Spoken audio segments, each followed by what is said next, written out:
സുഹൃത്തുക്കളെ, ലക്ഷദ്വീപിൻ്റെ കല്യാണത്തിൻ്റെ ആചാരങ്ങൾ കേരളക്കരയിൽ നിന്നും വ്യത്യസ്തമായ ഒന്ന് തന്നെയാണ്. അതുമാത്രമല്ല, ലക്ഷദ്വീപിലെ ഓരോ ദ്വീപിലും വ്യത്യസ്തമായ രീതിയിലാണ് കല്യാണത്തിൻ്റെ ചടങ്ങുകളൊക്കെ നമുക്ക് കാണാൻ സാധിക്കുന്നത്. ലക്ഷദ്വീപിലെ ആന്ത്രോത്ത് ദ്വീപിലുള്ള വീട്ടുകൂട്ടൽ ചടങ്ങാണ് ഇന്ന് ഞാൻ നിങ്ങളെ കാണിക്കാൻ ഉദ്ദേശിക്കുന്നത്. നിക്കാഹൊക്കെ കഴിഞ്ഞതിന് ശേഷം പെണ്ണിൻ്റെ വീട്ടിലേക്ക് ചെറുക്കനെ കൊണ്ടുപോകാൻ വേണ്ടി പെണ്ണിൻ്റെ വീട്ടിൽ നിന്നും വിളിക്കാൻ വന്ന കൂട്ടക്കാരാണ് നിങ്ങളിപ്പോൾ കണ്ടുകൊണ്ടിരിക്കുന്നത്. അവർക്ക് അവിടെ ഇരുന്ന് ചായയും പലഹാരങ്ങളൊക്കെ കൊടുക്കും. അതുമാത്രമല്ല, ചെറുക്കൻ്റെ കൂടെ ഭാര്യ വീട്ടിലേക്ക് പോകാൻ വേണ്ടി ചെറുക്കൻ്റെ സുഹൃത്തുക്കളും മറ്റ് പയ്യന്മാരൊക്കെ തടിച്ചു കൂടിയിട്ടുണ്ടാകും ചെറുക്കൻ്റെ വീട്ടിൽ. അവർക്കും എന്തെങ്കിലും ഒരു പാനീയം അവിടെ നിന്ന് കുടിക്കാൻ കൊടുക്കും. ഇതൊക്കെ കഴിഞ്ഞതിന് ശേഷം ചെറുക്കനും സുഹൃത്തുക്കളും എല്ലാവരും ചെറുക്കൻ്റെ വീട്ടിൽ നിന്നും പുറപ്പെടുകയാണ്. അതെങ്ങനെയെന്ന് വെച്ചാൽ ബൈക്കിൽ കൂട്ടം കൂട്ടമായി വരിയായി വളരെ ജാഥ പോകുന്ന പോലെ നല്ലൊരു രസത്തിലാണ് പോക്ക്. ചെറുക്കൻ്റെ കൂടെ ഉണ്ടാകുന്നത് ചെറുക്കൻ്റെ സുഹൃത്തുക്കളും അതുമാത്രമല്ല പരിചയമുള്ള വീടുകളിൽ നിന്നുമൊക്കെ ഓരോ ഫാമിലിയിൽ നിന്നും ഓരോ പയ്യന്മാരെയാണ് ക്ഷണിക്കുക. കൂടുതലും വയസ്സായ ആൾക്കാർ ഈ പുയ്യാപ്പിളക്ക് പോകുന്ന തക്കാരത്തിന് പോകൽ ഉണ്ടാവുകയില്ല. ഞങ്ങളിതിന് പുയ്യാപ്പിള തക്കാരം എന്നാണ് പറയുന്നത്. ഈ ഒരു ദിവസം തന്നെ സ്ത്രീകളുടെ ഒരു ബാച്ച് ചിലപ്പോൾ പോകുന്നുണ്ടാവും. പിന്നെ മാത്രമല്ല കാരണവന്മാരുടെ വേറൊരു ബാച്ചും പോകുന്നുണ്ടാവും. പുയ്യാപ്പിളൻ്റെ കൂടെ ഉള്ളതൊക്കെ പയ്യന്മാരായിരിക്കും. അങ്ങനെ വരിയായി ബൈക്കിൽ പോകുന്ന കാഴ്ച തന്നെ കാണാൻ വളരെ മനോഹരമാണ്. ചെറുക്കന്മാരൊക്കെ ചൊറുക്ക് കാട്ടിയിട്ടാണ് പോലെ ബൈക്കിൽ പോകുമ്പോൾ വഴിയിലുടനീളം ഹോണൊക്കെ അടിച്ച് ബൈക്കൊക്കെ റേസ് ചെയ്ത് അങ്ങനെ അടിച്ചു പൊളിച്ചിട്ടായിരിക്കും പോവുക.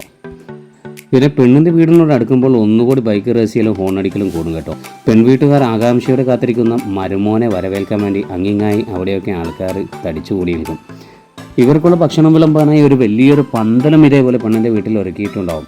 അപ്പോൾ അവിടെ എത്തിക്കഴിഞ്ഞാൽ ചെറുക്കനും സുഹൃത്തുക്കളും ഒന്ന് പന്തലിൽ കിടക്കുന്നതിന് മുമ്പ് കുറച്ച് നേരം അവിടെ ഇങ്ങനെയൊക്കെ നിന്ന് കത്തിയടിച്ച് ഡയലോഗൊക്കെ അടിച്ച് ഇങ്ങനെ വെറുതെ ഒന്ന് നിൽക്കലൊക്കെ ഉണ്ടാവും. അതൊക്കെ കഴിഞ്ഞിട്ട് സാവകാശമാണ് നമ്മുടെ ഭക്ഷണത്തിനായി വേണ്ടി ആ പന്തലിലേക്ക് കയറുക. അപ്പോൾ അതിനു മുമ്പ് ചെറുക്കന്മാർ പലരും പല സുഹൃത്തുക്കളും ഇങ്ങനെ കാലങ്ങളായി ഓരോ മേഖലയിലുള്ള സുഹൃത്തുക്കളൊക്കെ ഒന്നിച്ച് കൂടുമ്പോൾ അതിൻ്റെ ഒരു രസം വേറെ ഒന്ന് തന്നെയാണ്. പിന്നെ ഭക്ഷണത്തിനായി എല്ലാവരും പന്തലിലേക്ക് കയറിയിരിക്കും. അപ്പോൾ അവരെ സെർവ് ചെയ്യാനായിട്ട് പെണ്ണിൻ്റെ വീട്ടിൽ നിന്നും കുറച്ച് പേര് അതിനകത്തുണ്ടാവും. അവർ ഞങ്ങൾ നിറവേറ്റാൻ വേണ്ടി നിൽക്കുക എന്നാണ് പറയുക. സെർവ് ചെയ്യുന്ന നമ്മൾ നിറവേറ്റുക എന്നാണ് ഇവിടെ ലക്ഷദ്വീപിൽ പറയുന്നത്. അപ്പോൾ നിറവേറ്റുന്നവർ ആദ്യം നമുക്ക് കൊണ്ടുവന്ന് തരിക ഒരു വെൽക്കം ഡ്രിങ്കാണ്. അപ്പോൾ അത് എല്ലാവരും ഒന്ന് കുടിക്കും. നല്ല അടിപൊളിയായിരിക്കും കേട്ടോ. പിന്നെ അവിടെ മേശപ്പുറത്ത് കമഴ്ത്തി വെച്ച പ്ലേറ്റ് എടുത്ത് മലർത്തി വെച്ചിട്ട് നമ്മളിങ്ങനെ പ്രതീക്ഷയോടെ ഇങ്ങനെ കാത്തിരിക്കും. എല്ലാവരും വളരെ സന്തോഷത്തിലായിരിക്കും. എല്ലാവരും മുഖവും ഹാപ്പി ആയിരിക്കും ഈ ഒരു സമയത്ത്. അങ്ങനെ വെൽക്കം ഡ്രിങ്കിന് ശേഷം ഇതാ പലഹാരങ്ങൾ എത്തി തുടങ്ങിയിട്ടുണ്ട്. ലക്ഷദ്വീപിലെ നാടൻ പലഹാരങ്ങളായ പല വിഭവങ്ങളും നമുക്ക് ഇവിടെ നിന്ന് ലഭിക്കും. ഇത് ബട്ടളയപ്പമാണ്. ഈ മഞ്ഞ നിറത്തിൽ കാണുന്നതാണ് നിങ്ങൾ ബട്ടളയപ്പം എന്ന് പറയുന്നത്. വളരെ രുചികരമായ ഒരു വിഭവം കൂടിയാണിത്. പിന്നെ കായ്പോളയും ഉണ്ടായിരുന്നു. ഇത് ചിലപ്പോൾ കേരളക്കരയിലും കൂടി കിട്ടുമായിരിക്കും. അതിൻ്റെ പിന്നാലെ ഇതാ പനിനീർ പെട്ടി എത്തിരിക്കുകയാണ്. പിന്നെ അതും കൂടി ഒന്ന് ഞങ്ങൾ അകത്താകും. പിന്നെ ഓരോ ടേബിളിലും 4 പേര് വീതമാണ് ഇരിക്കുക. അപ്പോൾ അതുകൊണ്ട് ഈ ഓരോ പ്ലേറ്റിലും പലഹാരങ്ങൾ 4 വീതം ഉണ്ടാവും. ഈ മുന്തിരി കുത്തിവെച്ച സൂര്യകാന്തി പൂ പോലുള്ള ഈ ഒരു സാധനത്തെ ഞങ്ങൾ തരിപ്പോള എന്നാണ് പറയുക. അത് ഡയറക്റ്റ് അങ്ങനെ തന്നെ നമുക്ക് കഴിക്കാം. പക്ഷേ എനിക്കിഷ്ടം ശർക്കരയിട്ട തേങ്ങാപ്പാൽ അതിനോട് മിക്സ് ചെയ്ത് ഒന്ന് കുഴച്ചെടുത്തിട്ട് കഴിക്കുകയാണെങ്കിൽ അതിൻ്റെ ടേസ്റ്റ് വേറെ ഒന്ന് തന്നെയാണ്. അത് പറഞ്ഞറിയിക്കാൻ കഴിയില്ല. അത് തിന്ന് തന്നെ മനസ്സിലാക്കണം. അതേപോലെ തന്നെ ശർക്കരപ്പാലിലേക്ക് മിക്സ് ചെയ്ത് കഴിക്കാൻ പറ്റിയ നല്ല അടിപൊളി വിഭവം തന്നെയാണ് ലക്ഷദ്വീപിലെ സ്പെഷ്യൽ പഞ്ചാരപ്പാറ്റ. അതിന് മേലെ വെച്ചിരിക്കുന്നത് ബാളക്കലാഞ്ചി എന്ന് പറയും കേട്ടോ.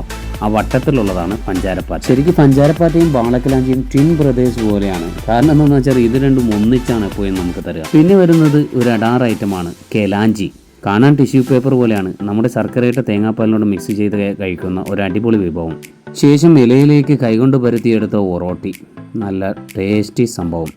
അങ്ങനെ എല്ലാം അങ്ങനെ ഓരോന്നായി ഇങ്ങനെ മെല്ലെ ഓരോരുത്തരായി മെല്ലെ ഇരുന്ന് അകത്താക്കിക്കൊണ്ടിരിക്കുകയാണ് കേട്ടോ. പലരുടെ പ്ലേറ്റിലും പലതും കാലിയായിക്കൊണ്ടിരിക്കുകയാണ്. അതേപോലെ തന്നെ വിഭവങ്ങൾ ഇങ്ങനെ ഓരോന്ന് വന്നുകൊണ്ടിരിക്കുകയുമാണ്. ഒറോട്ടിക്ക് ശേഷം നെയ്ച്ചോറ് തേങ്ങാച്ചോറ് രണ്ടും ഉണ്ടാവും. അവരുടെ ഇഷ്ടാനുസരണം അവർക്ക് കഴിക്കാം. കൂടെ പപ്പടവും കൂടി. പിന്നെ ഒന്നും നോക്കാനില്ല, അടിച്ച് കയറിക്കോ. തീർന്നിട്ടില്ല. പിന്നെ ഇതാ ഫ്രൂട്ട്സൊക്കെ കട്ട് ചെയ്ത് നല്ല അടിപൊളിയായിട്ട് തിന്നാൻ ഭാഗത്തിന് നമ്മുടെ മുമ്പിൽ കൊണ്ടുവന്ന് വെക്കും. പിന്നെ അതിൽ നിന്ന് എടുത്ത് നമുക്ക് മെല്ലെ ഓരോന്നായിട്ട് എണീക്കാൻ വരട്ടെ. അത് കഴിഞ്ഞാൽ ഇതാ പിന്നെ വരുന്നത് ഐസ്ക്രീം. എല്ലാവർക്കും ഐസ്ക്രീം വേണ്ടുവോളം ഐസ്ക്രീം കൊടുക്കും. പിന്നെ അതും കൂടി നമ്മളിരുന്ന് കഴിക്കും. ഇങ്ങനെ എല്ലാം പാടെ അകത്താക്കിയതിന് ശേഷം ഉടുത്ത മുണ്ടും ഇട്ട പാൻറ്റും ടൈറ്റായിക്കൊണ്ട് എല്ലാവരും മെല്ലെ മെല്ലെ ഇങ്ങനെ ഓരോന്ന് എണീക്കാൻ തുടങ്ങും കേട്ടോ. വലിയൊരു യുദ്ധം കഴിഞ്ഞ് വരുന്ന ഒരു പ്രതീതി. ഭക്ഷണത്തോടുള്ള മൽപ്പിടുത്തൊക്കെ കഴിഞ്ഞിട്ട് അങ്ങനെ വിയർത്തൊലിച്ച് എല്ലാവരും കല്യാണപ്പന്തലിൽ നിന്നും പുറപ്പെട്ടിട്ട് കൈ കഴിക്കും. ശേഷം കുറച്ചു നേരം അവിടെ നിന്ന് പലരും ഇങ്ങനെ സംസാരിച്ച് നിൽക്കും. ചിലരൊക്കെ പുയ്യാപ്പിളയോട് അവർ യാത്ര പറഞ്ഞ് അവിടെ നിന്നും തന്നെ മെല്ലെ അവരുടെ വീട്ടിലേക്ക് പോകും. എന്നാൽ മറ്റു ചിലരൊക്കെ റൂം കാണാൻ വേണ്ടി പുയ്യാപ്പിളയുടെ റൂമിലേക്ക് പോകും. റൂം നല്ല അടിപൊളിയായിട്ട് സെറ്റ് ചെയ്തിട്ടൊക്കെ ഇരിക്കും കേട്ടോ. അപ്പോൾ പലരും റൂം കാണാനായിട്ട് ആ റൂമിലേക്ക് പോകും. പിന്നെ കുറേ നേരം അവിടെ സംസാരിച്ചതിന് ശേഷം ചെക്കനും അതുപോലെ തന്നെ അവരുടെ സുഹൃത്തുക്കളും ഒന്നിച്ച് റൂം കാണാനായിട്ട് എല്ലാവരും പാടെ റൂമിലേക്കാണ് പോവുക. ചെറുക്കൻ്റെ എല്ലാ സുഹൃത്തുക്കളും ഉണ്ടാകും, കൂടെ പഠിച്ചവരും അതേപോലെ തന്നെ കൂടെ കളിച്ചവരും അതുപോലെ തന്നെ ചെറുക്കനോടൊപ്പമുള്ള ജീവിതയാത്രയിൽ ഇടപഴകിയ ഓരോരുത്തരും ആ കല്യാണ വേദിയിലുണ്ടാകും. അപ്പോൾ പലരുമായിട്ടും പല സംഭാഷണങ്ങളൊക്കെ നടത്തി ഇങ്ങനെ ചിരിച്ച് സന്തോഷത്തോടെ നിൽക്കുന്ന ഒരു ചെറുക്കനെയാണ് ഇപ്പോൾ നിങ്ങൾ കാണുന്നത്. ശേഷം തനിക്കായി ഒരുക്കി വെച്ച റൂം കാണാനായി പുയ്യാപ്പിളയും സുഹൃത്തുക്കളും ഇങ്ങനെ പെണ്ണിൻ്റെ വീട്ടിലേക്ക് ഇങ്ങനെ കയറാൻ പോവുകയാണ്. അപ്പോൾ ആ ഒരു സമയത്ത് പുയ്യാപ്പിളയുടെ മുഖത്ത് ചെറിയ നാണമൊക്കെ നമുക്ക് കാണാൻ സാധിക്കും. അത് നിങ്ങൾക്ക് ഇപ്പോൾ ഈ ഒരു വീഡിയോയിൽ തന്നെ കണ്ടാൽ മനസ്സിലാവും. ചെറുക്കൻ്റെ മുഖം നിന്ന് നോക്കിക്കഴിഞ്ഞാൽ മതി, അതിൻ്റേതായ ഒരു എക്സ്പ്രഷൻ നമുക്കൊന്ന് കാണാൻ സാധിക്കും. ഒരു ധൈര്യത്തിന് ഏതെങ്കിലും ഒരു സുഹൃത്തിൻ്റെ കൈയൊക്കെ പിടിച്ചിട്ടായിരിക്കും അതിനകത്തേക്ക് പോവുക. അതാണിപ്പോൾ നിങ്ങൾ കണ്ടുകൊണ്ടിരിക്കുന്നത്. പിന്നെ ഇപ്പോൾ റൂമിലേക്ക് എത്തിയപ്പോൾ നേരത്തെ റൂം കാണാൻ വന്ന ചെക്കന്മാരൊക്കെ അതിനകത്തുണ്ടായിരുന്നു. അപ്പോൾ റൂമിനകത്താണെങ്കിൽ ശരിക്ക് അണ്ടി, ബദം, പിസ്ത, മുന്തിരി ഇങ്ങനെയുള്ള സാധനങ്ങളൊക്കെ അവിടെ ഉണ്ടാവും. അപ്പോൾ അതൊക്കെ കഴിച്ച ചെക്കന്മാരൊക്കെ ഇങ്ങനെ ബെഡിലൊക്കെ കയറിയൊക്കെ ഇരിക്കുകയായിരുന്നു. അപ്പോൾ പുയ്യാപ്പിളയുടെ ബന്ധുക്കളും ആൾക്കാരൊക്കെ തന്നെയാണ്, സുഹൃത്തുക്കളും അവരൊക്കെ തന്നെയാണ് അതിലുള്ളത്. അപ്പോൾ അവരെല്ലാവരും നല്ല കുറേ നേരം ആ റൂമിലൊക്കെ ഇരുന്നിട്ട് ഇനിയിപ്പോൾ പുയ്യാപ്പിളയുടെ സുഹൃത്തുക്കളും കൂടിയാണ് വന്ന് കയറുന്നത്. അപ്പോൾ ആ ഒരു സമയത്ത് ബാക്കിയുള്ള ചെക്കന്മാരും ആൾക്കാരൊക്കെ അവർ ഇനി പുറപ്പെടാൻ നേരമായി. അവരൊക്കെ റൂമിൽ നിന്ന് പുറപ്പെടും.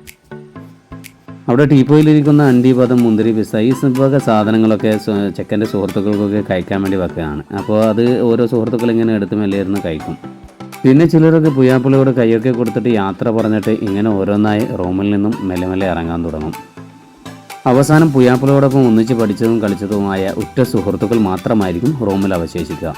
പിന്നെ കുറേ നേരം അവർ റൂമിലിരുന്ന് പല കോപ്രായത്തരങ്ങളൊക്കെ കാണിക്കും. ഒരു രസമാണ്. പരസ്പരം ഇങ്ങനെ ഇരുന്ന് പഴയ കാര്യങ്ങളൊക്കെ ഒന്ന് ചർച്ച ചെയ്ത് പരസ്പരം ഡയലോഗൊക്കെ അടിച്ച് ഒന്നത് പുയ്യാപ്പിളേനെയൊക്കെ ഒന്ന് പരിഹസിച്ച് തമാശ രൂപേണ അങ്ങനെ ഒരു അടിച്ചു പൊളിച്ച് അവിടെയുള്ള സാധനങ്ങളൊക്കെ ഒന്ന് എടുത്ത് കണ്ടു ഒന്നെടുത്ത് സ്പ്രേ എടുത്ത് കുറുക്കിയൊക്കെ നോക്കുകയാണ് ഒരു സുഹൃത്ത്. അപ്പോൾ അങ്ങനെ പലതരം സംഭവങ്ങളും നമുക്കതിൽ കാണാൻ സാധിക്കും. അപ്പോൾ കുറേ നേരം ഇങ്ങനെ തമാശയൊക്കെ പറഞ്ഞിങ്ങനെ ഇരിക്കുന്നത് അതൊരു വേറൊരു സന്തോഷം തന്നെയാണ്. കാരണം കാലങ്ങൾക്ക് മുമ്പ് ഒന്നിച്ച് പഠിച്ച പല സുഹൃത്തുക്കളും ഒന്നിച്ച് കളിച്ചവരൊക്കെ ഇങ്ങനെ ഒരു ഒത്തുകൂടൽ, അതിൻ്റെ ഒരു രസം വേറെ ഒന്നും ഞാൻ പറയേണ്ടതില്ലല്ലോ. നേരത്തെ വെച്ച ആൻറ്റി, ബദം, പിസ്ത സംഭവങ്ങളൊക്കെ റീഫിൽ ചെയ്ത് വന്നിരിക്കുകയാണ്. അപ്പോൾ സുഹൃത്തുക്കൾ ഇങ്ങനെ ഓരോന്നോരോന്ന് അവർ കഴിയുന്ന പോലെ എടുത്തിട്ട് ഇങ്ങനെ എല്ലാവരും അങ്ങനെ ഓരോ തമാശയും പറഞ്ഞ് ഇങ്ങനെ കഴിക്കലാണ് പിന്നത്തെ പരിപാടി. ഇതൊക്കെയാണ് ഇനി പരിപാടി. തൻ്റെ കയ്യിൽ ഒതുങ്ങാവുന്ന അത്ര എടുത്ത് പിടിച്ചിട്ട് അതൊക്കെ മെല്ലെയിരുന്ന് കഴിക്കുക, കൂടെയുള്ള സുഹൃത്തിന് കൊടുക്കുക, എടുത്ത് പോക്കറ്റിലെടുക്കുക, അങ്ങനെ ചില സംഭവങ്ങളൊക്കെ റൂമിൽ അരങ്ങേറുന്നുണ്ടായിരിക്കും.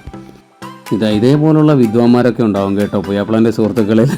പുയ്യാപ്പിളക്ക് അവിടെ റൂമിൽ പല സാധനങ്ങളും വയ്ക്കും, ഇങ്ങനെ ഷേവിംഗ് സെറ്റ്, അതുപോലെ തന്നെ സ്പ്രേ, അത്തറ്, പിന്നെ തൊപ്പി, മുസല്ല, അങ്ങനെ പല സംഭവങ്ങളൊക്കെ, പിന്നെ തുണി, ടീഷർട്ട്, അങ്ങനെ ഒരുപാട് സംഭവങ്ങളൊക്കെ റൂമിൽ അലമാരയിലൊക്കെ വെക്കും. അപ്പോൾ അതിൽ നിന്ന് ചിലതൊക്കെ ഇങ്ങനെ എടുത്ത് പിടിക്കുന്ന ചില ചങ്ക് സുഹൃത്തുക്കളൊക്കെ പുയ്യാപ്പിളൊക്കെ ഉണ്ടാവും.